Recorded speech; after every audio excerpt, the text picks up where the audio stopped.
Auto চালায় এই জায়গায় ধরে ওই জায়গায় ধরে, বাড়ি টাড়ি মারে, রেকারে তুলে ফেলাই দেয়। এটি খারাপ লাগে। বড় বড় হয়ে ছোটো মানুষের পাও ধরা লাগে, সার্জেন্ট ট্রাফিকের পাও ধরা লাগে। গত ঈদে রমজান মাসে জামা কাপড় কেনা হয়েছে ছেলে মেয়ে, কিন্তু এর ঈদে কিছু দিতে পারিনি। ঈদ আলহামদুলিল্লাহ ভালো কাটছে। যে আসলে কি করেছেন, কি মার্কেট করেছেন, কিভাবে কাটে? মার্কেট সেরকম না, একটা গরু বানাইছি, জামা কাপড় যা কিছু লাগে, নাতি ছেলে আছে দুইটা চারটে, তাদেরকে দিছি। রিক্সা চালায় মনে করেন 500-600 টাকা ইনকাম করি সারাদিনে। পাও রিক্সায় প্যাসেঞ্জার ওঠে না, এখন যা ওঠে সব অটোতে।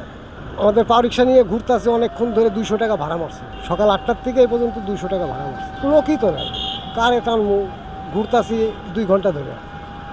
গুলিস্তান থেকে ঘুরতে ঘুরতে এই পর্যন্ত আইলাম। অটো রিক্সা দেখলে অটো রিক্সা উঠতে জায়গা, পাও রিক্সা দেখলে আর উঠে না লোকে। অটো চালাইলে আর কয়দিন চালাইতে পারবো, 5-6 দিন, তারপরে তো আবার ধরাধরি শুরু হয়ে যায়। ওই অটো চালায় এই জায়গায় ধরে ওই জায়গায় ধরে, বাড়ি টাড়ি মারে, রেকারে তুলে ফেলাই দেয়। এটি খারাপ লাগে। বড় হয়ে ছোটো মানুষের পাও ধরা লাগে, সার্জেন্ট ট্রাফিকের পাও ধরা লাগে। এখন কিছু করার নাই, যেহেতু সংসার আছে, ছেলে মেয়ে আছে, এখন তাদেরকেও হালকা পাতলা কিছু দোয়া লাগে। নাতি ছেলে আছে, এদেরকেও কিছু দোয়া লাগে। একটা নাতি ছেলেরে পড়াইতেছি, মনে করেন তারও কিছু খরচ দেওয়া লাগে। ঈদে কি বাড়িতে যাওয়া হয়েছে? না বাড়িতে না যাওয়ার কারণ হলো অভাব অনটনের কারণে। আমার 2 ছেলে 2 মেয়ে। দেখেন ছেলে মেয়ের কাপড় দড়ি, টাকা পয়সা, মানে বাজার করা, বিভিন্ন সাইডে টাকা পয়সা খরচ হয় না।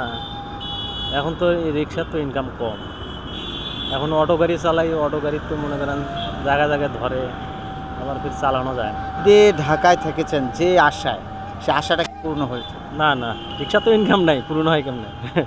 এখন থাকা লাগে, দেখি আশায় দেখি ইনকাম হয় নাকি। গত ঈদে রমজান মাসে জামা কাপড় কেনা হয়েছে ছেলে মেয়ে, কিন্তু এর ঈদে কিছু দিতে পারিনি। টাকা পয়সা নাই, টাকা পয়সা কম, টাকা পয়সা নাই।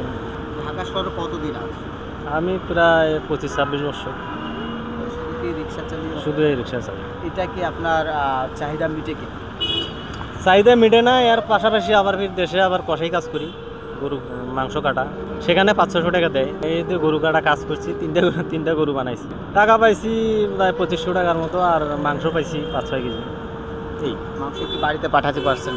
মাংস পাঠাই দিছি। যাই হোক আলহামদুলিল্লাহ, আল্লাহ পাক যেটা যে হালে রাখে ওটাই হাজার শুকর।